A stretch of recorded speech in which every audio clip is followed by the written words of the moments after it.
السلام علیکم ورحمۃ اللہ وبرکاتہ۔ میں امید کرتی ہوں آپ سب ایمان اور صحت کی بہترین حالت میں ہوں گی انشاءاللہ تعالی۔ آج کا ہمارا ٹاپک ہے قربانی۔ اعوذ باللہ من الشیطان الرجیم، بسم اللہ الرحمن الرحیم، اللہم فقہنا فی الدین، آمین۔ اشر ذو الحجہ چل رہا ہے تو آئیے تھوڑی سی بات قربانی پر بھی ہو جائے۔ قربانی کیا ہے اور کیوں کی جاتی ہے، چلیے جانتے ہیں۔ قربانی کیا ہے؟ قربانی کا لفظ قرب سے نکلا ہے۔ قرب مطلب ہوتا ہے قریب ہونا۔ کس کے قریب ہونا؟ اللہ تعالیٰ کے قریب ہونا۔ قربانی اللہ تعالیٰ کے قرب کا ذریعہ ہے۔ قربانی اللہ کی محبت کی نشانی ہے۔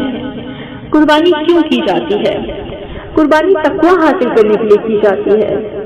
تقویٰ کا لفظ بہت سارے لوگوں کو سمجھ میں نہیں آتا۔ میں کوشش کروں گی کہ آج آپ لوگوں کو تقویٰ کا ورڈ کلیئر کر دوں۔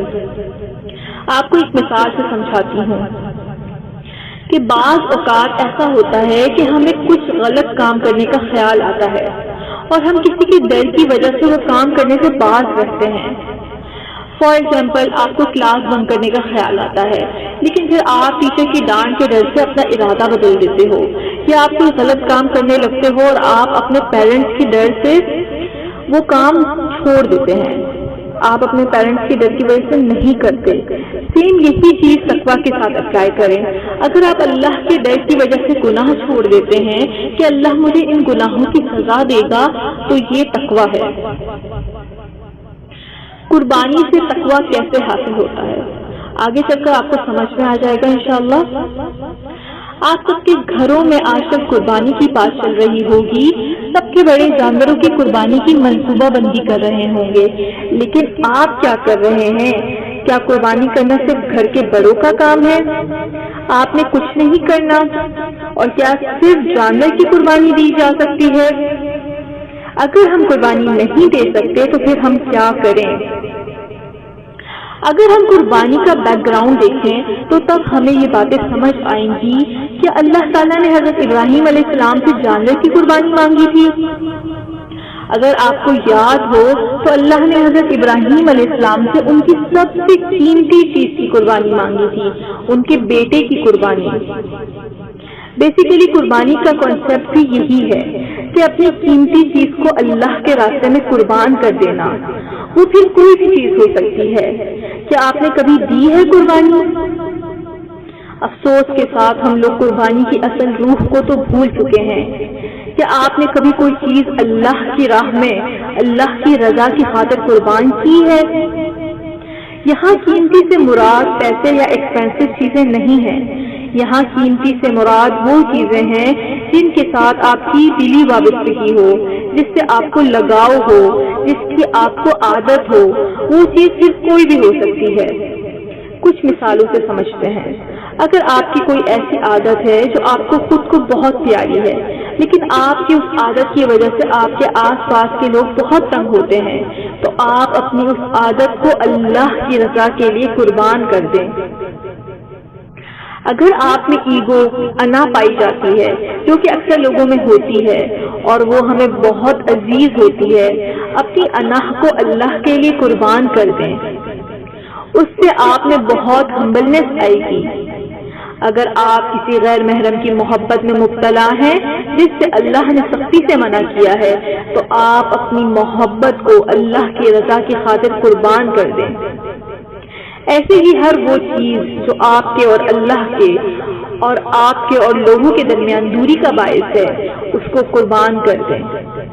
اب آپ یہ بھی سوچ رہے ہیں کہ قربان کرنے سے ہمیں کیا ملے گا؟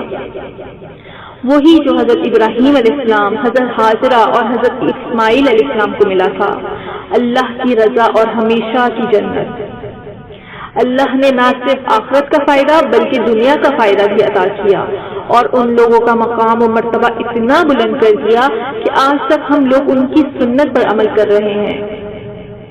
اللہ نے حضرت ابراہیم علیہ السلام کو خلیل اللہ کا لقب سے نوازا، انہیں اپنا دوست بنایا، انہیں نبیوں کا امام بنایا۔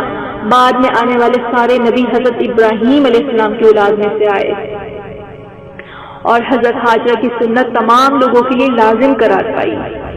حضرت اسماعیل علیہ السلام کے اولاد میں سے آخری نبی حضرت محمد صلی اللہ علیہ وسلم پیدا ہوئے، اور سب سے بڑی بات حضرت ابراہیم علیہ السلام اور حضرت اسماعیل علیہ السلام نے خانہ کعبہ کی بنیاد رکھی، جو کہ اللہ کا گھر ہے۔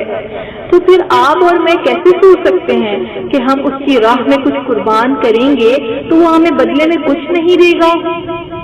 وہ تو بے حساب نوازنے والا ہے۔ آپ ایک دفعہ قربان تو کر کے دیکھیں، وہ دنیا جہاں کی عزت آپ کے قدموں میں لا کر ڈھیر کر دے گا۔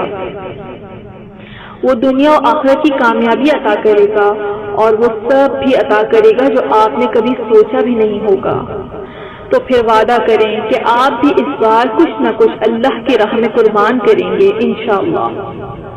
ایک بات جو میں نے پیچھے چھوڑی تھی کہ تقویٰ قربانی سے کیسے حاصل ہو سکتا ہے، وہ ایسے کہ جب آپ اپنی قیمتی چیز اللہ کی راہ میں چھوڑ دیتے ہیں تو پھر گناہ چھوڑنا مشکل نہیں رہتا، پھر آپ گناہ بھی آسانی سے چھوڑ دیتے ہیں، اور جب گناہ چھوٹ جاتے ہیں تقویٰ بھی حاصل ہو جاتا ہے۔